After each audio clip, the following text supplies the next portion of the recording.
અને વિશેષ અહેવાલ ડિમોલેશનનું ઘેરાયું રહસ્ય અધિકારીઓની ચૂપકીદી કેમ?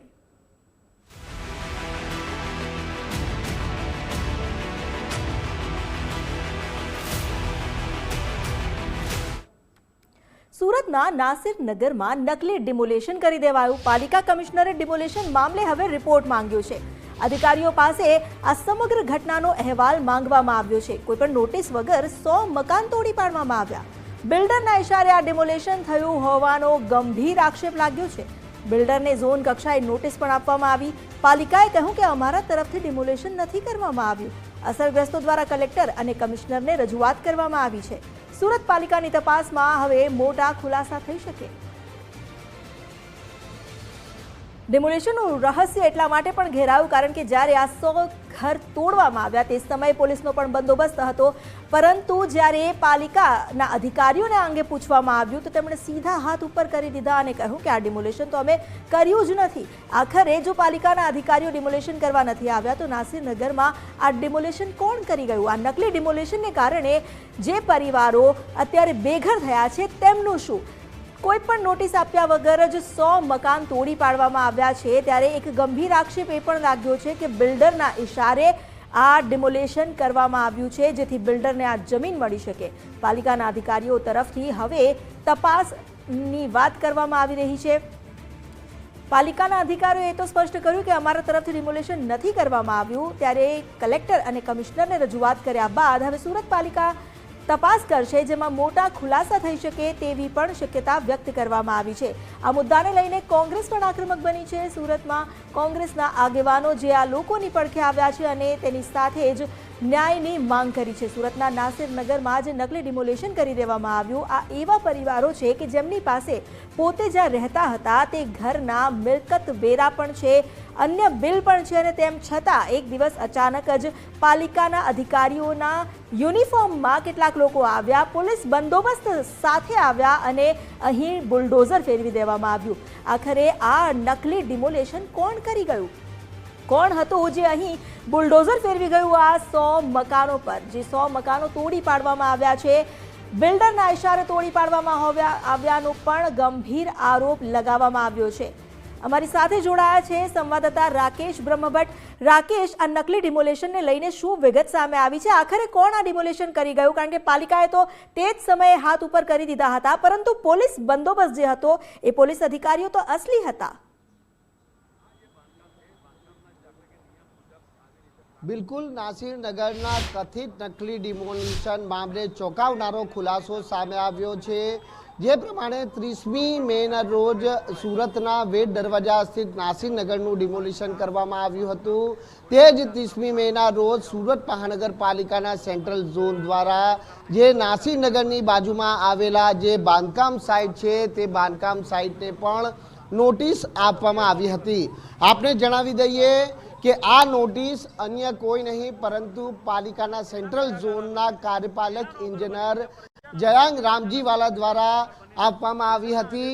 નોટિસની અંદર સૌથી મહત્વની બાબત બનીને એ સામે આવી છે કે જ્યારે 30મી મેના રોજ નાસિરનગરના કાચા પાકા મકાનોનું નોટિસ આપ્યા વિના ડિમોલિશન કરવામાં આવી રહ્યું હતું, તે દિવસે જે બાંધકામ સાઇટને નોટિસ આપી હતી તે નોટિસની અંદર બીજી હરોળમાં સ્પષ્ટ લખવામાં આવ્યું છે કે કોઈ પણ પરવાનગી વિના કરવામાં આવેલા બાંધકામ સાઇટ ઉપર જે બેઝમેન્ટના ભાગે બાંધકામ કરાયું છે ત્યાં તાત્કાલિક ધોરણે જે માટી પુરાણ કરવામાં આવે. આગામી દિવસોમાં ચોમાસું શરૂ થઈ ગયું છે અને તેવા સંજોગોની અંદર બેઝમેન્ટના ભાગે પાણી ભરાવાની સ્થિતિ સર્જાઈ શકે છે, એટલે બેઝમેન્ટનું પુરાણ કરવા માટેની જે નોટિસ છે તે આપવામાં આવી હતી.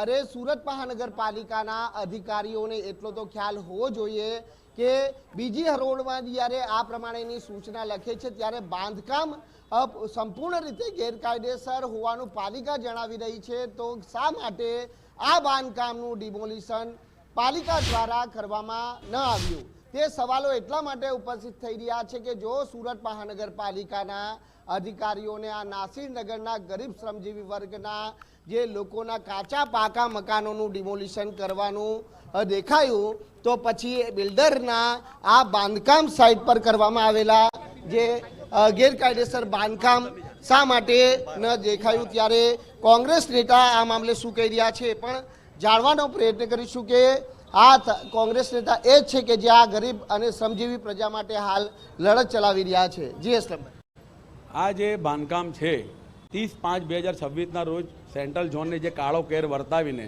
નાસિરનગર સ્લમ વસાહતીઓને જે ઘર વિહોણા કર્યા સરમુખત્યાર શાહીથી, એ જ દિવસે અમને નોટિસ આપી. નોટિસમાં સ્પષ્ટપણે લખેલું છે કે તમે આ સર્વે નંબર પર કોઈ પણ પ્રકારની પરવાનગી નથી.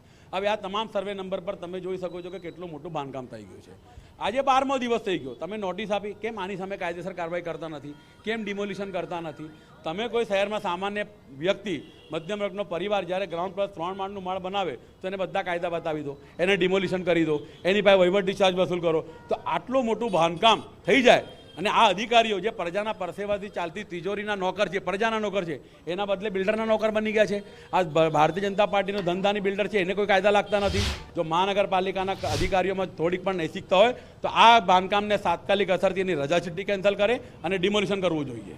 તો બિલકુલ ઘોડા ભાગી ગયા પછી તબેલાને તાળા મારવા સુરત મહાનગરપાલિકાના અધિકારીઓ હાલ નીકળ્યા છે, કારણ કે બાંધકામ થઈ ગયા પછી નોટિસ આપવામાં આવી અને નોટિસની બીજી હરોળમાં લખવામાં આવે છે કે કોઈપણ પરવાનગી વિના કરવામાં આવેલા બાંધકામ ઉપર જે બેઝમેન્ટનો ભાગ કરવામાં આવ્યો છે તેને તાત્કાલિક માટી પુરાણ કરવામાં આવે.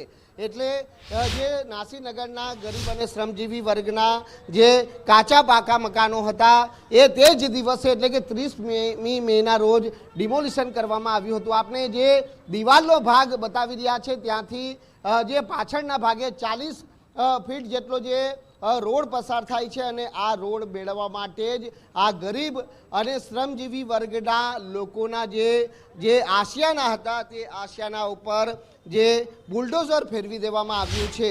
પરંતુ તંત્ર કહે છે ડિમોલિશન તો અમે કર્યું જ નથી. ડિમોલિશનના વેળાએ સાફ સ્પષ્ટ વિડીયો સામે આવ્યા છે કે સુરત એસઓજીના અધિકારીઓ હોય કે પછી સ્થાનિક પોલીસના અધિકારી કર્મચારી હોય કે પછી પાલિકા તંત્રના જે સેન્ટ્રલ ઝોનના અધિકારીઓ, આ તમામ લોકો વિડીયોની અંદર જોવા મળે છે અને જાતે પાલિકા અધિકારીઓ આ ગરીબ લોકોના મકાન ખાલી કરાવી અને ડિમોલિશન કરતા પણ જોવા મળે છે. પરંતુ હજી સુધી પાલિકા તંત્ર સ્વીકારવા એ તૈયાર નથી કે આ ડિમોલિશન તેમના દ્વારા જ કરવામાં આવ્યું છે. એટલે ક્યાંક ને ક્યાંક હાથ છે તે કાળા કરવામાં આવ્યા છે, જે હાલ એક તપાસનો વિષય બની રહે છે. બીજી બાબત, પાલિકા કમિશનર જ્યારે આ સમગ્ર ઘટનાની તપાસ કરી રહી છે ત્યારે પાલિકા કમિશનર દ્વારા ગત રોજ એક મેરેથોન બેઠક પણ કરવામાં આવી હતી, જેમાં સેન્ટ્રલ ઝોનના અધિકારી જયાંગ રામજીવાલા અને આશિષ નાયક વચ્ચે લાંબી ગતરોજ મોડી સાંજે મેરેથોન બેઠક ચાલી છે. અને આ પ્રશ્નનો જવાબ અસરગ્રસ્તો અને કોંગ્રેસના અગ્રણીઓને કઈ રીતે આપવો તે અંગેની રણનીતિ ક્યાંક બનાવવામાં આવી રહી છે. ક્યાં તો આ ઘટના ઉપર કઈ રીતે પડદો પાડી શકાય તે માટેના હથકંડા છે તે અપનાવવામાં આવી રહ્યા છે. બીજી બાબત, જે પ્રમાણે પાલિકા તંત્રના માથે માછલા ધોવાયા છે તેને લઈને હવે સરકાર સુધી આ મામલો ગયો છે અને સૂત્રોના જણાવ્યા અનુસાર સરકારે પાલિકા તંત્ર પાસે હવે સ્પષ્ટતા પણ માંગી છે. જોવાનું એ રહેશે કે આગામી દિવસોમાં આ ગરીબ પ્રજા જોડે અન્યાય કરનારા અધિકારીઓ હોય કે કસૂરવાર બિલ્ડર હોય તેમની સામે શું કાર્યવાહી કરવામાં આવે છે. કારણ કે 2 બિલ્ડરોના ઈશારે આ ડિમોલિશન જે ગરીબ અને શ્રમજીવી વર્ગના મકાનો પર કરવામાં આવ્યું છે. એટલે હવે તપાસમાં શું ખુલાસા થાય છે તે હવે જોવાનું રહે છે. જી, આભાર આપનો જાણકારી આપવા માટે. સુરતમાં નકલી ડિમોલેશનને લઈને હવે વિવાદ વધ્યો છે. બિલ્ડરને 30 મેના રોજ નોટિસ આપવામાં આવી હતી. નાસિરનગરની બાજુમાં ગેરકાયદે બાંધકામ ચાલતું હતું.